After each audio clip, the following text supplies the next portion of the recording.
Buenos días. Voy a poner por acá mi cubrebocas y estoy muy contento de poder compartir hoy con ustedes. Tenía casi 2 años sin compartir con personas presencialmente. Entonces, estoy emocionado, estoy nervioso, pero estoy bien contento y también de ver a todos los que están por aquí. Así que sin más preámbulos, ¿qué les parece si vamos a lo que nos quiere hablar el Señor hoy a través de su palabra? Ya nuestro pastor oró, así que vamos a entrarle. El mensaje de hoy lo he titulado La autoridad de la palabra. Ya lo mencionó el pastor y creo que al menos en estos tiempos, hermanos, en tiempos difíciles donde la sociedad cada vez cambia más y donde hay más libertad o libertinaje, podríamos decirlo, nosotros como hijos de Dios, nosotros como cristianos, por algo debemos caracterizarnos, y es que nuestra autoridad es la palabra de Dios. Nuestra autoridad es lo que Dios dejó escrito en este libro y es lo que nos debe impulsar y lo que nos debe guiar en cada decisión y en cada camino y en cada rumbo que tracemos en nuestras vidas. Así que hoy vamos a estar hablando un poquito acerca de eso y vamos a estar leyendo Lucas 4 del versículo 1 al 13. Esa va a ser nuestra escritura base donde vamos a estarnos ahí moviendo un poquito. Lucas 4 y...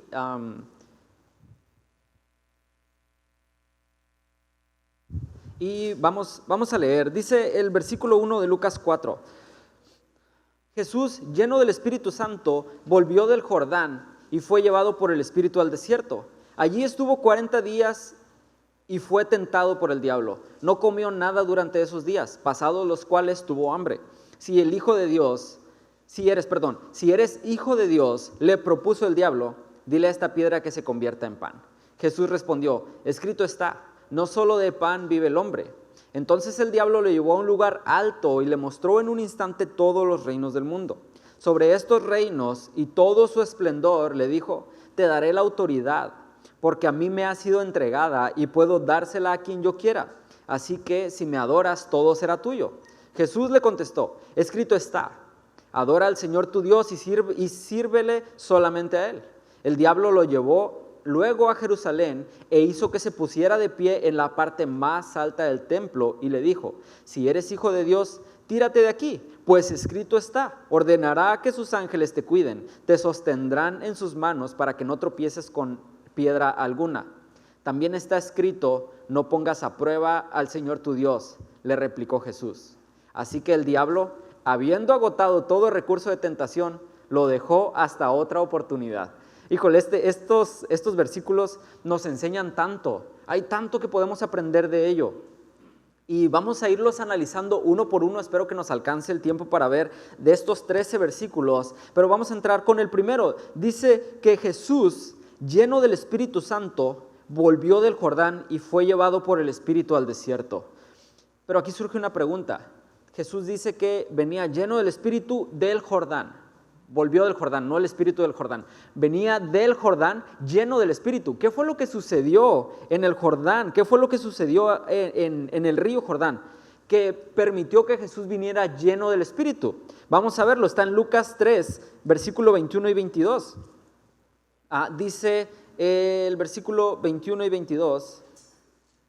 Dice, un día en que todos acudían a Juan el Bautista, para que los bautizara, Jesús fue bautizado también. Jesús, siendo el Hijo de Dios, tenía que cumplir con lo que en este mundo, con lo que Dios había preparado para él. Y de hecho, cuando llega con Juan, hay otro de los evangelios, dice que Juan le dice, oye, pero si tú eres mayor que yo, ¿por qué vienes a que te bautice? Y Jesús dice, es necesario que yo pase por aquí, es necesario que me bautice. Lucas no nos lo muestra, pero dice el versículo 22, que cuando Jesús fue bautizado también, y mientras oraba, se abrió el cielo, y el Espíritu Santo bajó sobre él en forma de paloma. Entonces se oyó una voz del cielo que decía, tú eres mi Hijo amado, estoy muy complacido contigo. Vamos a recordar esa frase que Dios le dijo a Jesús. ¿Cuál fue la frase? Tú eres mi Hijo amado, estoy muy complacido contigo. Y lo que más nos importa es cuando Dios le dice a Jesús, tú eres mi Hijo amado. Tú eres mi Hijo amado, porque es lo que el enemigo va a utilizar para cuestionar a Jesús. Más adelante lo vamos a ver. Pero aquí, ¿qué es lo que sucedió? Jesús fue bautizado y el Espíritu Santo viene sobre él y él sale lleno del Espíritu. No es que el Espíritu no estuviera con Jesús, pero que ahora está manifestado en él y todos saben, ahora todos vieron, porque fue algo visible, fue algo que nadie podía negar. El Espíritu está sobre él. Versículo 2 de Lucas 4, dice el versículo 2, ahí estuvo 40 días y fue tentado por el diablo. Yo antes de estudiar un poquito más a profundidad esto, yo creía que Jesús se había ido 40 días al desierto y en el día 40 había sido tentado por el diablo. Pero la palabra nos enseña que durante 40 días Jesús fue tentado. No fue un día de tentación ni un ratito, fueron 40 días en los que Jesús fue tentado. Jesús tenía que ser tentado en este momento, antes de iniciar su ministerio, porque aunque Jesús es el Hijo de Dios, también Jesús era un ser humano que vivió con las mismas tentaciones que nosotros. Ahorita hay algunos versículos que nos muestran eso. Fue un hombre que tenía sentimientos, que tenía emociones, que tenía que someter también su carne, aún siendo el Hijo de Dios. Por eso él tenía que ser tentado. Y lo más interesante aquí es que dice que el Espíritu llevó a Jesús al desierto para ser tentado. En ocasiones creemos que las pruebas no son de Dios. A veces decimos como que, yo he escuchado que si eres cristiano no vas a tener problemas, no vas a tener tribulación, no vas a tener dificultades. Yo creo que los cristianos son los que más sufren. ¿Por qué? Porque ahora estamos esforzándonos por agradar a Dios y no agradar al mundo. Y usted no me va a dejar mentir, cuando usted viene a los pies de Cristo, cuando usted decide entregarle a Dios su vida, hay cosas que antes parecían normales, que antes no eran carga, que antes era como que es normal, todos lo hacen, está bien, el mundo dice está bien, pero ahora como hijos de Dios, el Espíritu Santo no nos deja en paz, cada día.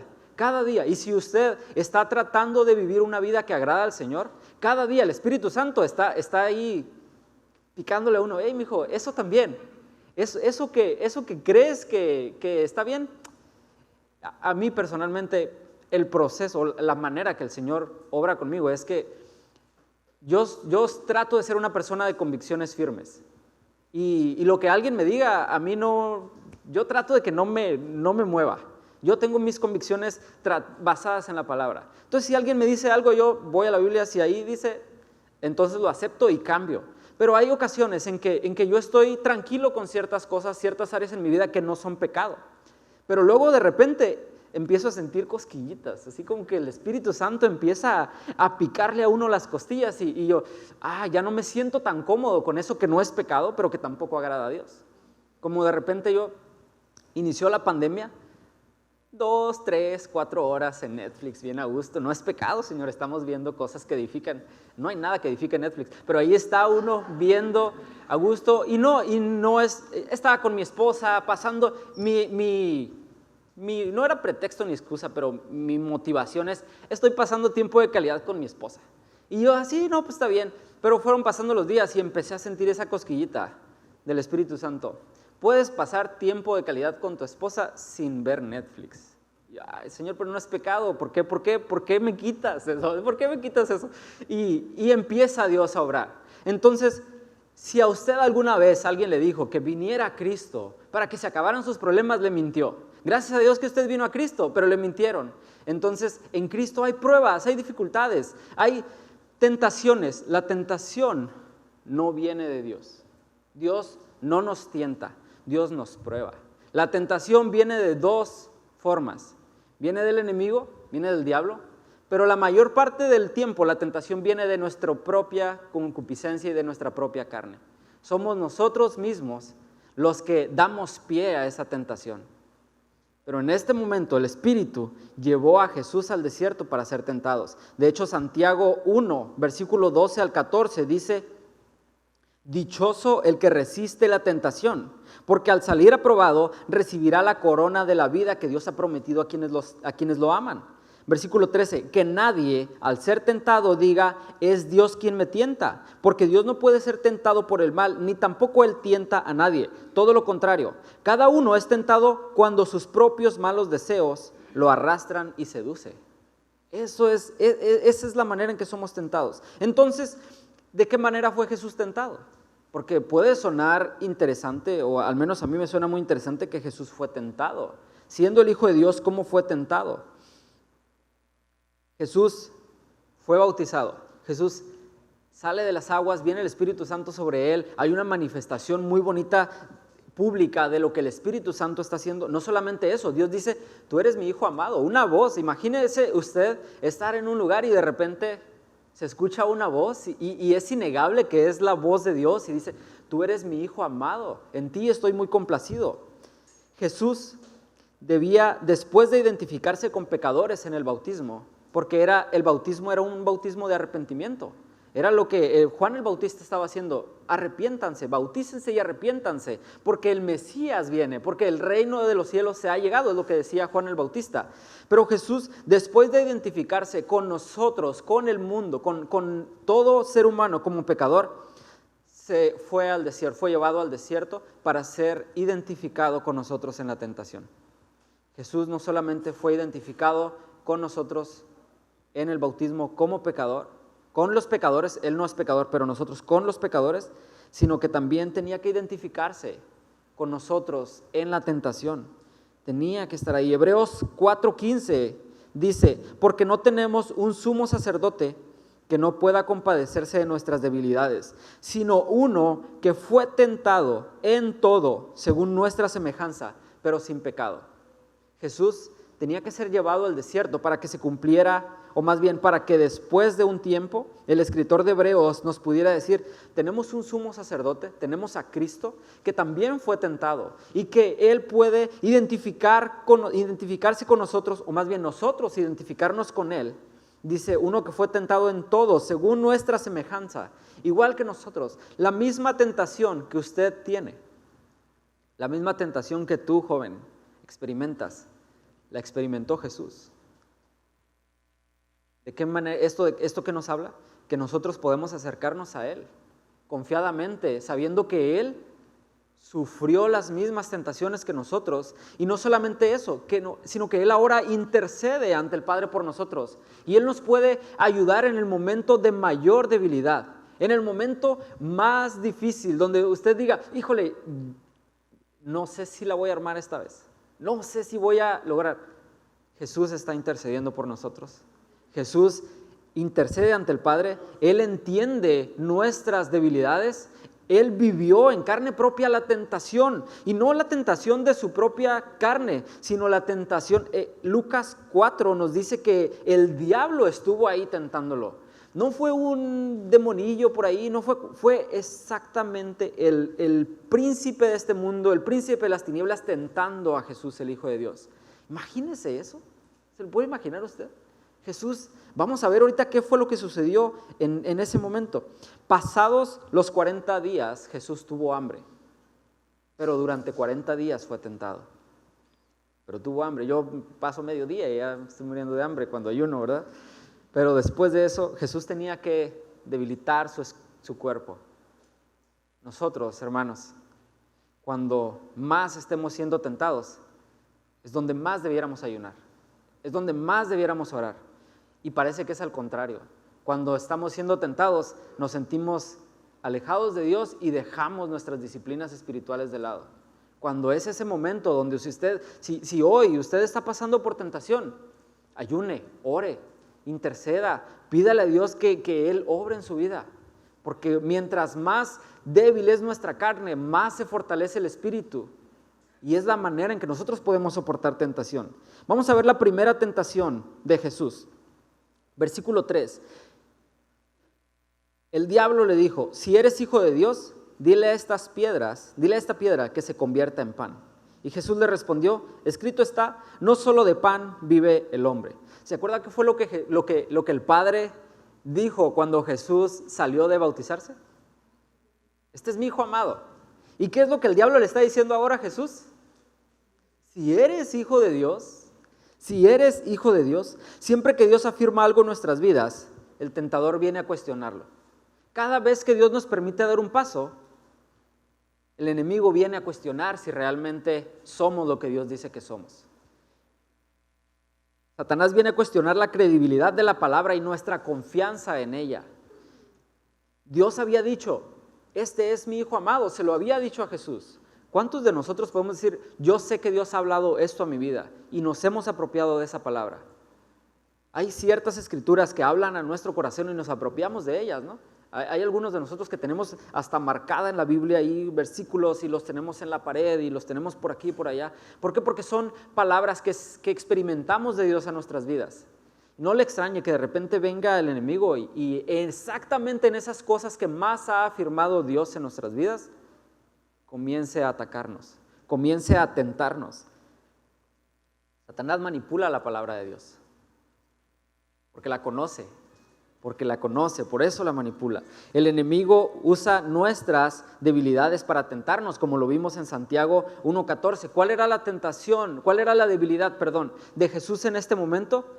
Tenía hambre, estaba en un ayuno de 40 días. Tenía hambre, estaba pasando por hambre. ¿Cuál es la debilidad? Hambre. ¿Qué es lo que el enemigo dice? Pues si eres el Hijo de Dios, dile a estas piedras que se conviertan en pan. Primero está atacando su identidad. Y es lo que muchas veces el enemigo hace, viene a atacar nuestra identidad. ¿Quiénes somos? ¿Somos hijos de Dios? ¿Somos hijos de Dios? Si lo somos, no le extrañe que venga el enemigo a atacar esa identidad.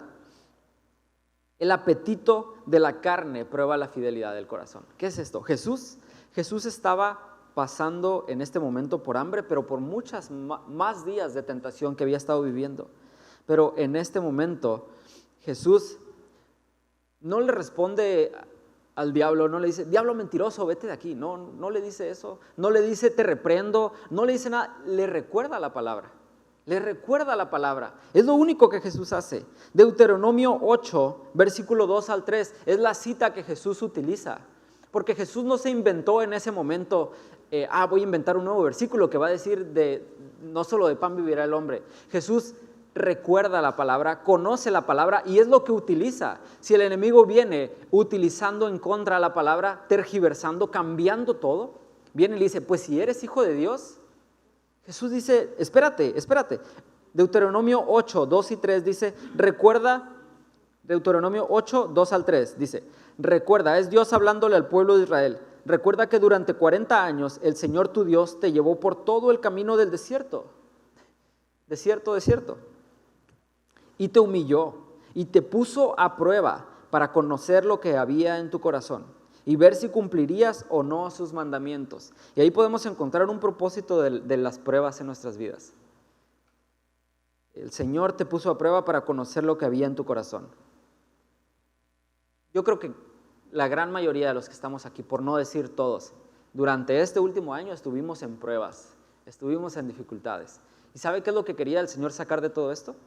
Ver qué es lo que había en nuestro corazón.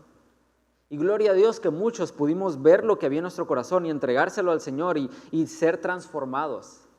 Pero si aún no le entregas al Señor lo que hay en su corazón, lo que por medio de la prueba ha estado saliendo, es momento de entregárselo. Versículo 3 dice, te humilló y te hizo pasar hambre, pero luego te alimentó con maná, comida que ni tú ni tus antepasados habían conocido, con lo que te enseñó que no solo de pan vive el hombre, sino de todo lo que sale de la boca del Señor. Jesús no estaba negando su tentación.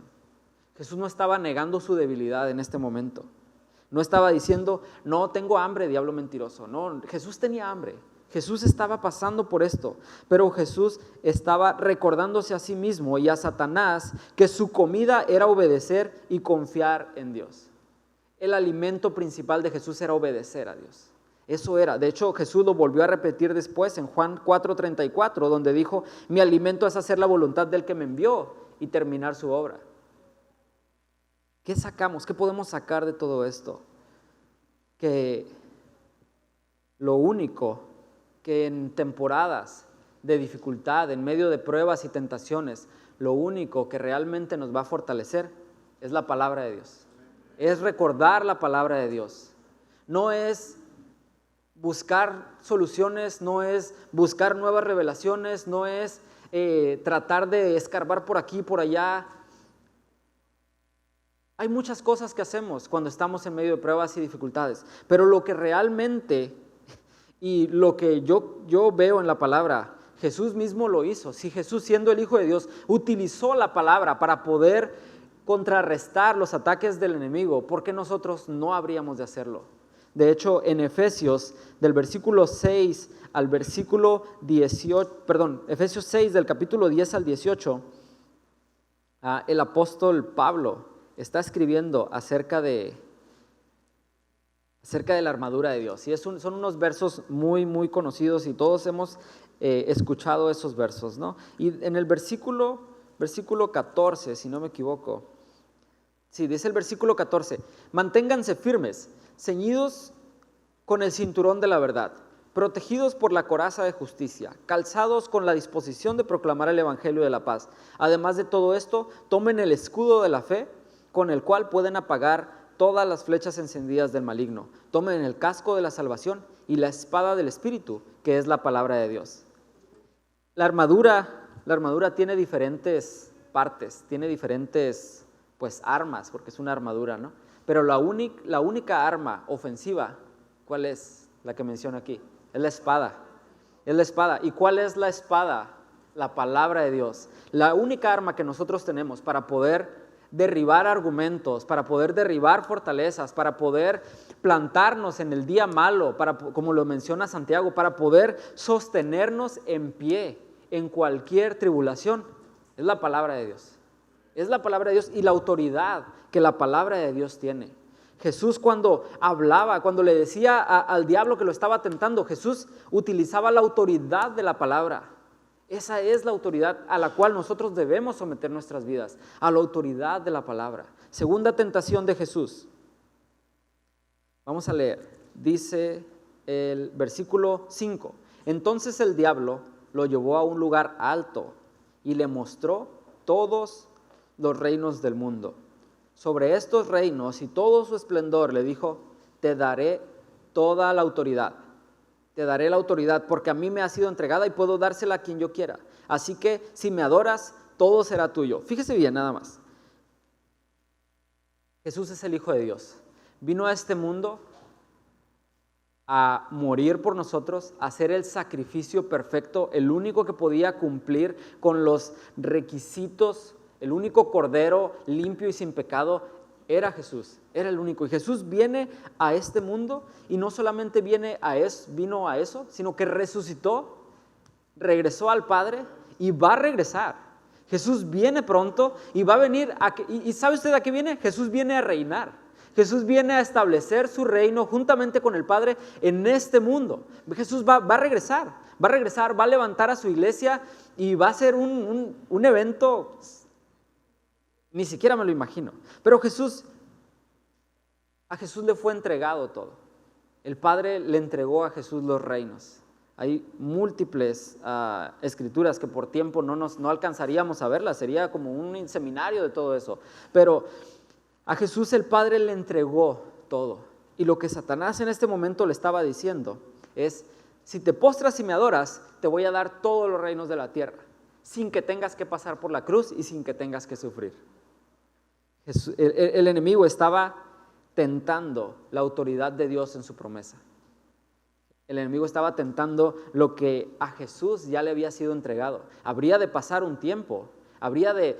Jesús tenía que cumplir con lo que Dios había estipulado. Jesús tenía que ir a la cruz, Jesús tenía que morir por nuestros pecados, Jesús tenía que resucitar y darnos la oportunidad a nosotros de la vida eterna. Pero en este momento el diablo le estaba diciendo, Jesús, no tienes que pasar por todo eso.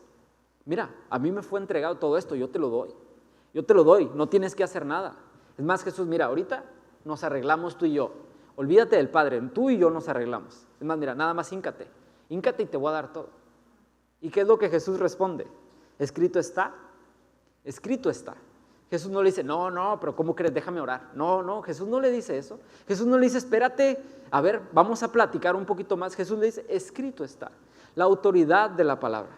Eso es lo único que iba a funcionar en ese momento. Escrito está, adora al Señor tu Dios y sírvele solamente a Él.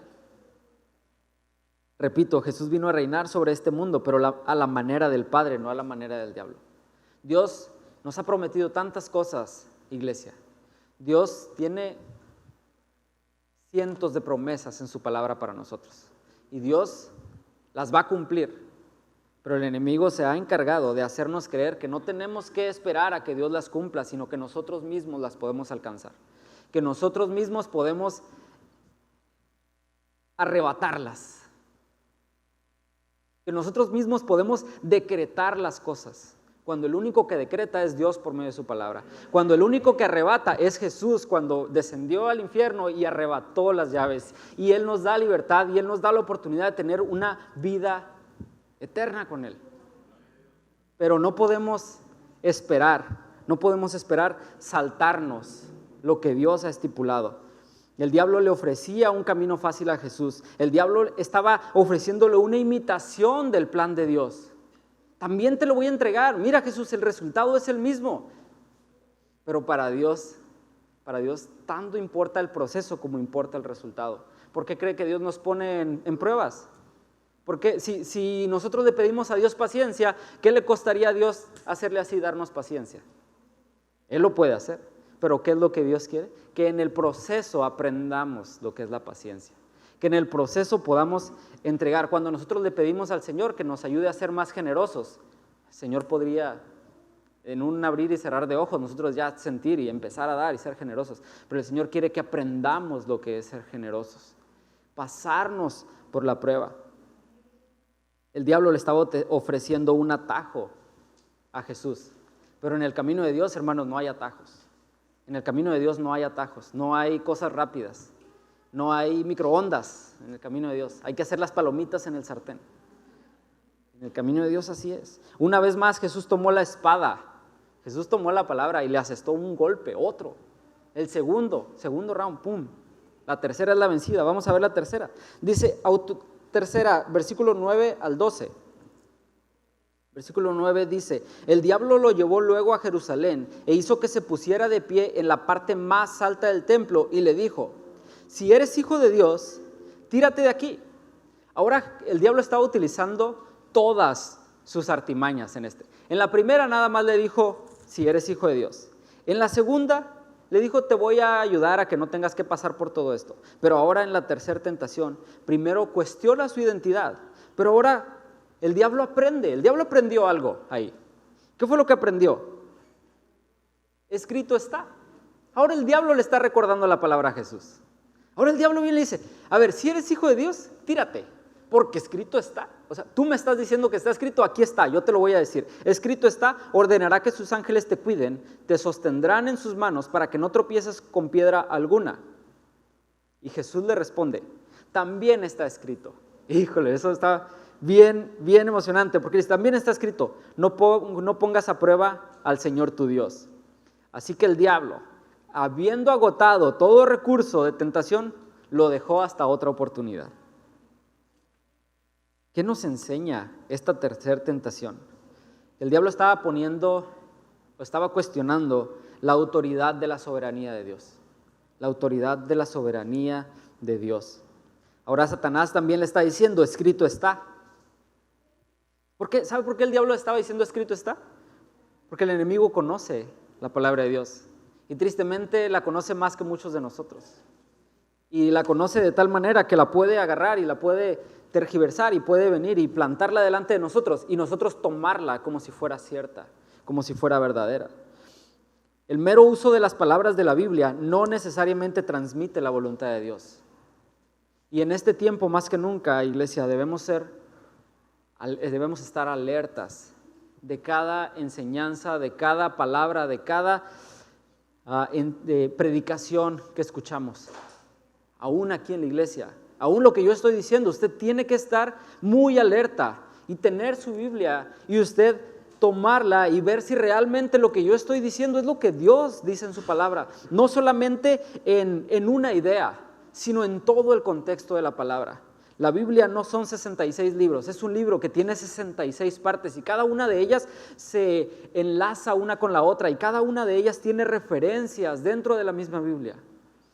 No son historias aisladas, es toda una historia, es la historia de redención más hermosa del universo. Es eso la palabra. Ahora mi pregunta para terminar es, ¿confiamos en la soberanía de Dios o andamos torciéndole el brazo a Dios para que cumpla su voluntad en nuestras vidas. En este momento Jesús, en la tercer tentación, el diablo le está diciendo a Jesús, escrito está. Si eres hijo de Dios, aviéntate, escrito está que Él te va a salvar. Y Jesús hubiera dicho, pues sí es cierto, ¿no? Jesús, yo soy el hijo de Dios y Él me va a salvar porque ahí está escrito. Pero no era ese el sentido de la palabra. No era eso. Quiero concluir con lo siguiente. Tres conclusiones podemos sacar este día. Número 1, Jesús podía estar físicamente muy hambriento, pero estaba espiritualmente lleno. Jesús podía estar físicamente muy hambriento, pero estaba espiritualmente lleno. ¿Cómo estamos, iglesia, hoy? ¿Estamos espiritualmente llenos? ¿Estamos hambrientos de la palabra de Dios? ¿O estamos llenos de las cosas de este mundo, las cuales no nos dejan espacio para la palabra de Dios? Cuando venga la tentación, cuando vengan los problemas, las dificultades, debemos estar espiritualmente llenos, antes que físicamente llenos, antes que cualquier otra cosa. Conclusión número 2, la palabra es la que nutre el alma, y si la tentación nos agarra con el alma hambrienta, seremos presa fácil. La palabra es la que nutre el alma. La autoridad de la palabra es la que nutre nuestra alma. Si estamos débiles espiritualmente, cuando venga la tentación nos va a agarrar en curva y vamos a ser presa fácil del enemigo. Porque cuando venga el enemigo y le diga una mentira, ¿con qué le va a contestar usted? Si no conocemos la palabra, ¿con qué le va a contestar? Todo lo puedo en Cristo que me fortalece. Es el que usamos siempre, ¿no? Viene la tentación, hijo, no, todo lo puedo en Cristo que me fortalece. Y el apóstol Pablo estaba hablando acerca de la dificultad económica. O sea, ahí sí, si estamos pasando por escasez en casa, ahí sí, todo lo puedo en Cristo que me fortalece. Pero si viene la tentación sexual, todo lo puedo en Cristo. No, hermanos. Debemos conocer la Biblia. Y conclusión número 3. Cristo mostró que es preferible estar hambriento en medio de la voluntad de Dios que saciado fuera de ella. Y esta es mi oración este día, hermanos. Esta es mi oración, iglesia, que aún estemos en la temporada más oscura de nuestras vidas, que aún estemos pasando por la más grande necesidad que hemos tenido en este mundo. Es preferible estar hambriento, pero en la voluntad de Dios. Vienen tiempos difíciles, vienen tiempos donde la sociedad cada día va a tender más al libertinaje y usted no son ajenas todas las cosas que están pasando. ¿Cómo vamos a responder a esto? ¿Cómo vamos a mantenernos firmes? La palabra de Dios. La palabra de Dios. Déjeme hacer una oración. Señor, gracias por esta mañana, gracias por tu palabra y gracias por tu Hijo Jesús, que vino a dar su vida por nosotros, que vino a hacerse como nosotros para poder entendernos en todas las cosas. Señor, yo oro que en medio de tiempos oscuros y difíciles y en lo que pueda avecinarse, Señor, lo que venga, nos permitas mantenernos firmes y fieles a tu palabra, Señor. Que sea por medio de tu palabra que nosotros podamos hacer frente a cualquier mentira, Señor, a cualquier ideología, a cualquier situación, aún, Señor, Tú conoces, Señor, cada una de las necesidades y cada una de las pruebas que mis hermanos están pasando. Solamente oro, Señor, que nos des un hambre por tu palabra, que en medio del momento más difícil nuestra principal necesidad sea tu palabra, Señor, y que por medio de ella, por medio de tu espada, la única arma, Señor, ofensiva que nos has dado, que podamos conocerla, podamos tenerla siempre en nuestro corazón y que podamos utilizarla cada día, Señor. No solamente para leerla, sino para vivirla, para avanzar, Señor, en medio de un mundo como este. Gracias, Padre, en el nombre de Jesús. Amén.